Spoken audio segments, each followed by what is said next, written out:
दोस्तों आज हम बात करेंगे वरुण बेवरेजेस लिमिटेड के बारे में और देखेंगे कि एज ए इन्वेस्टर क्या हमें इस कंपनी में इन्वेस्ट करना चाहिए या नहीं। उसके साथ साथ इस वीडियो में हम कंपनी का पूरा स्वॉट एनालिसिस करेंगे, सारे कंपनी के प्रोडक्ट्स के बारे में देखेंगे, उसके बाद में कंपनी के फाइनेंशियल्स भी चेक करेंगे और सबसे लास्ट में हम कंपनी की वैल्यूएशन देखेंगे कि आज की डेट में किस वैल्यूएशन में कंपनी हमें मिल रही है। दोस्तों अगर हम बात करते हैं वरुण बेवरेज लिमिटेड की, तो वरुण बेवरेज लिमिटेड पूरे वर्ल्ड में यानी कि ऑल ओवर वर्ल्ड में पेप्सिको कंपनी की सबसे बड़ी फ्रेंचाइजी है। यानी कि अगर हम अमेरिका यूएसए को छोड़ दें तो यूएसए के बाहर पूरे वर्ल्ड में इसके बराबर की कोई भी फ्रेंचाइजी नहीं है। अगर हम बात करें प्रोडक्ट की तो कंपनी पेप्सिको का ट्रेडमार्क यूज करके काफ़ी सारे प्रोडक्ट्स बनाती है, जिसमें कार्बोनेटेड सॉफ्ट ड्रिंक्स हैं, नॉन कार्बोनेटेड सॉफ्ट ड्रिंक्स हैं और पैकेज ड्रिंकिंग वाटर आता है।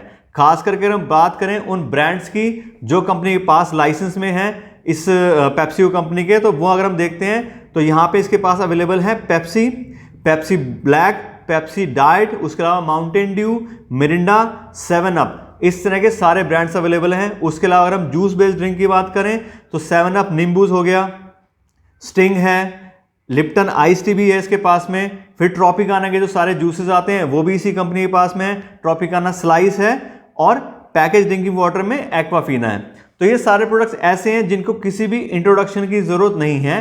पेप्सी और पेप्सी के प्रोडक्ट्स उनके नाम से बिकते हैं, काफ़ी हाई ब्रांड वैल्यू है। बाकी कंपटीशन के बारे में सब लोग जानते हैं कि पेप्सी और कोका कोला का थोड़ा बहुत जो कंपटीशन है वो काफ़ी हाई रहता है। इसके बाद में अगर हम कंपनी के बैकग्राउंड की बात करें तो कंपनी आरजे कॉर्पोरेशन का पार्ट है। अब ये आरजे कॉर्पोरेशन क्या है? आरजे का मतलब है रवि जयपुरिया, और इनके पास भी इंडिया के अंदर सबसे बड़ी फ्रेंचाइजी है बहुत सारे वेल नोन ब्रांड की। कौन कौन से ब्रांड की? इसमें कंपनी के पास है पिज़्ज़ा हट, केएफसी, क्रीम बेल और कोस्टा कॉफ़ी। तो इतनी अच्छी फ्रेंचाइजी ऑलरेडी आरजे कॉर्पोरेशन के पास है और वरुण बेवरेज लिमिटेड भी उसी कंपनी का एक पार्ट है। इसके अलावा अगर हम बात करते हैं कंपनी के पूरे बिजनेस मॉडल की, तो कंपनी अलग अलग कंट्रीज में भी अपना बिजनेस करती है। अगर हम टोटल बात करें तो वरुण बेवरेज लिमिटेड की 6 कंट्रीज में इनकी प्रेजेंस है। इंडियन कॉन्टिनेंट के अंदर इंडिया, श्रीलंका, नेपाल, उसके अलावा अफ्रीका में मोरक्को, जाम्बिया और जिम्बाब्वे, यहाँ पे सब जगह इनके प्रोडक्ट्स डिस्ट्रीब्यूट होते हैं, मैन्युफैक्चर करते हैं ये लोग, सारी फैसिलिटीज वहाँ पे प्रोवाइड करते हैं। अगर हम बात करें कंपनी के लोकेशन वाइज रिवेन्यू की, तो इंडियन सब कॉन्टिनेंट से कंपनी को 85% का रिवेन्यू आता है, उसके अलावा अफ्रीका से 15% का रिवेन्यू आता है। फिर दूसरा, जैसे कि सबको पता है कि जितने भी ये प्रोडक्ट्स हैं इसके अंदर सबसे ज़्यादा बिकने वाली चीज़ें कौन सी होती है? सॉफ्ट ड्रिंक्स, जो कार्बोनेटेड सॉफ्ट ड्रिंक्स हैं, उसको हम नॉर्मल कोल्ड ड्रिंक्स भी कहते हैं। तो कंपनी को 70% रिवेन्यू जो है वो कार्बोनेटेड सॉफ्ट ड्रिंक से आता है, यानी कि पेप्सी और माउंटेन ड्यू और इस तरह के जो प्रोडक्ट्स हैं इनके। उसके अलावा 20% का जो रिवेन्यू है वो कंपनी को पैकेज ड्रिंकिंग वाटर से आता है, जो एक्वाफीना के नाम से इनका बिकता है। उसके बाद में 10% का बाकी सारे प्रोडक्ट से आता है, जिसमें ये जूस बेस्ड ड्रिंक हो गए, स्पोर्ट्स के कुछ ड्रिंक्स आते हैं, इस तरह की सारी चीज़ें। तो इस तरह से हम देखते हैं तो सारे के सारे जो भी कंपनी के प्रोडक्ट्स हैं बहुत अच्छे हैं। आज की डेट में अगर हम वैसे भी जनरल बात करें तो कोल्ड ड्रिंक हो गई, पेप्सी, इस तरह की सारी चीज़ें हैं ये नॉर्मल डाइट में ऐड हो चुकी हैं, लोग बहुत ज़्यादा कंजम्पशन करते हैं, रेस्टोरेंट में भी अच्छी सेल होती है और जो हाउस होल्ड आइटम्स हैं उसमें भी ये चीज़ें ऑलरेडी ऐड हो चुकी हैं। इसके बाद में अगर हम बात करें कि जैसे हम बात की कंपनी फ्रेंचाइजी है पेप्सिको लिमिटेड की, तो उसके लिए ये चेक करना भी बहुत जरूरी है कि कंपनी जो पेरेंट कंपनी है पेप्सिको और वरुण बेवरेज, इनके आपस में रिलेशनशिप कैसे हैं। तो उसको भी हम देखते हैं। तो कंपनी का पेप्सिको के साथ में बहुत अच्छा स्ट्रॉन्ग रिलेशनशिप है। क्यों? क्योंकि लगभग कंपनी पिछले 30 साल से पेप्सिको कंपनी के साथ काम कर रही है और अभी 2019 में पेप्सिको कंपनी ने अपना जो लाइसेंस है इनके ट्रेडमार्क्स का, उसका जो एग्रीमेंट है वो 2039 तक के लिए रिन्यू कर दिया, यानी कि अगले 18 साल तक इसी कंपनी के पास में फ्रेंचाइजी रहेगी। उसके अलावा अगर हम बात करें तो कंपनी के इंडिया में प्रेजेंस की, तो इंडिया की अगर हम बात करें तो इंडिया में 28 स्टेट्स हैं और 8 यूनियन टेरिटरीज हैं टोटल इंडिया के अंदर, और उसके अंदर 27 स्टेट्स के अंदर कंपनी के पास लाइसेंस है वरुण बेवरेज लिमिटेड का पेप्सी को बनाने के लिए और डिस्ट्रीब्यूट करने के लिए, और 6 यूनियन टेरिटरीज में इनके पास, यानी अगर हम बात करें तो पूरा ओवरऑल इंडिया में इन्हीं का होल्ड है। सिर्फ 3 स्टेट को छोड़ के, कौन कौन सा? जम्मू कश्मीर, लद्दाख और आंध्र प्रदेश। अगर हम वैसे भी जम्मू कश्मीर और लद्दाख की बात करें तो वहां तो बर्फ पड़ती है, ठंड पड़ती है, तो वहां पे कोल्ड ड्रिंक की सेल वैसे भी कमी होती है। तो सिर्फ अगर हम आंध्र प्रदेश को छोड़ दें तो पूरे के पूरे इंडिया में वरुण बेवरेज लिमिटेड का ही होल्ड है।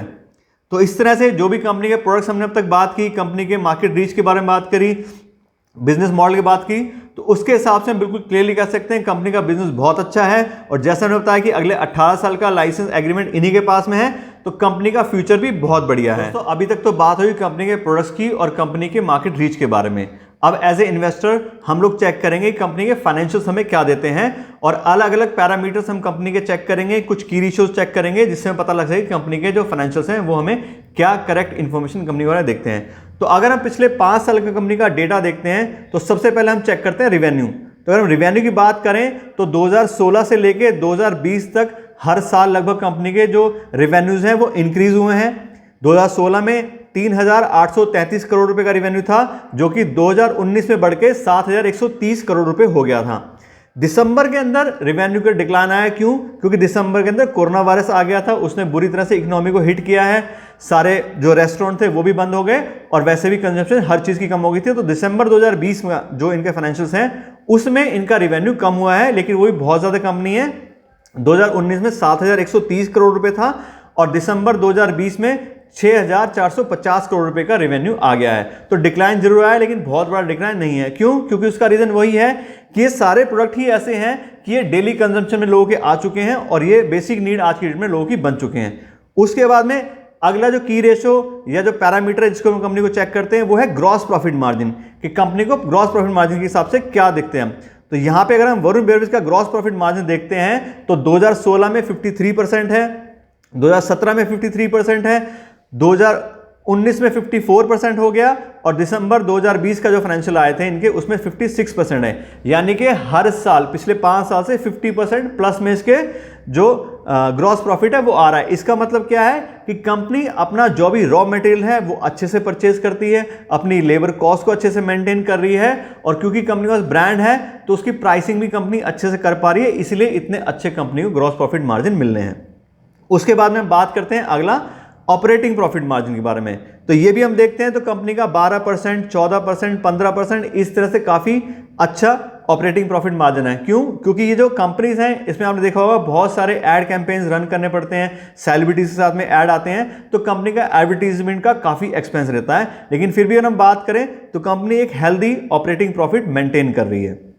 इसके बाद में अगला पैरामीटर जो हम बात करते हैं वो होता है free cash flow. Free cash flow का मतलब क्या होता है कि कंपनी जो भी प्रॉफिट वगैरह अपने कमाए उसके साथ साथ कंपनी के पास में कैश कितना अवेलेबल है, जिसको हम बोलते हैं ओनर्स मनी। तो यहां पे भी हम देखते हैं तो पिछले 5 साल में कंपनी अच्छा हेल्दी फ्री कैश फ्लो अपने पास कर पाई है। सिर्फ 2017 में कंपनी के पास माइनस में गया था फ्री कैश फ्लो, अदरवाइज हमेशा कंपनी के पास में फ्री कैश फ्लो अवेलेबल हुआ है। उसके बाद जो अगला पैरामीटर हम देखते हैं हर एक कंपनी के अंदर हमें चेक करना चाहिए वो होता है डेट बाय इक्विटी रेशियो, कि ठीक है कंपनी के रेवेन्यूज तो अच्छे आ रहे हैं, सब चीजें अच्छी हैं, लेकिन कहीं कंपनी ज्यादा डेट तो नहीं है, कंपनी लोन लेकर अगर बिजनेस करती है तो इंटरेस्ट की ऑब्लिगेशन बहुत ज्यादा बढ़ जाती है। तो अगर हम वरुण बेवरेज का देखते हैं तो लास्ट ईयर का जो डेट बाय इक्विटी रेशियो है वो आ रहा है 0.57, यानी कि 57% पैसा कंपनी ने लोन के थ्रू लिया हुआ है और बाकी का इक्विटी का है। ये अगर 0.5 से ऊपर किसी भी कंपनी का डेट बाय इक्विटी जाता है तो हमें बिल्कुल उसको ध्यान से चेक करना चाहिए कि अगर कंपनी कल को कोई प्रॉब्लम में आती है, कंपनी के रेवेन्यूज कम होते हैं या अर्निंग्स कम होती हैं, तो उसको इंटरेस्ट पेमेंट करने में प्रॉब्लम हो सकती है और इसी वजह से बहुत सारी कंपनीज कोलैप्स हो जाती हैं। लेकिन इसके अंदर अच्छी बात यह है कि कंपनी ने लास्ट क्वार्टर में अपना डेट जो है वो कम किया है और अब जो कंपनी का लास्ट क्वार्टर का डेट बाय इक्विटी रेशियो आ रहा है वो आ रहा है 0.33। तो उसकी वजह से हम देख सकते हैं कि कंपनी डेट अपना रिड्यूस कर रही है।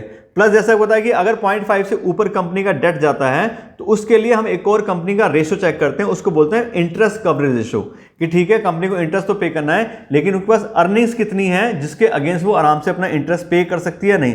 तो उसको हम देखते हैं तो यहाँ पे इंटरेस्ट कवरेज रेशियो आ रहा है कंपनी का 5.52 टाइम्स, यानी कि अगर कंपनी को 1 लाख रुपए इंटरेस्ट देना होता है तो उसके 5 गुने उसके पास अर्निंग्स आ रही है, तो इसलिए कंपनी को इंटरेस्ट पेमेंट करने में कोई भी प्रॉब्लम नहीं आएगी। तो ये तो बात होगी कैपिटल की। अब हम बात करते हैं रिटर्न की। रिटर्न ऑन इक्विटी हमारा अगला पैरामीटर है जिसमें हम कंपनी को चेक करते हैं, तो वो भी हम देखते हैं। तो लास्ट ईयर में कंपनी ने 11% का रिटर्न ऑन इक्विटी दिया है, जो कि ठीक है, बहुत ज्यादा एक्स्ट्राऑर्डिनरी तो नहीं है लेकिन ठीक है। और हम पिछले 5 साल का एवरेज देखते हैं तो वो आ रही है 13% रिटर्न ऑन इक्विटी, यानी कि जिन लोगों ने कंपनी के साथ में इन्वेस्ट किया है उनको 13% का रिटर्न मिला है, जो कि अच्छा है। 15% ज्यादा होता है तो हम बहुत अच्छा मानते हैं 15 से, लेकिन ये लगभग बराबर से ही है 13% का, तो भी ठीक है। तो इस तरह से अगर कंपनी के रिवेन्यूज़ की बात करें, हम ग्रॉस प्रॉफिट की बात हमने देखी, तो काफ़ी अच्छे रिवेन्यूज़ भी हैं कंपनी के पास में, और प्रॉफिट मार्जिन, कैश फ्लो, सब चीज़ें अच्छी हैं। दोस्तों अभी तक तो बात हो गई कंपनी के बिजनेस मॉडल, प्रोडक्ट्स और कंपनी के फाइनेंशियल्स के बारे में।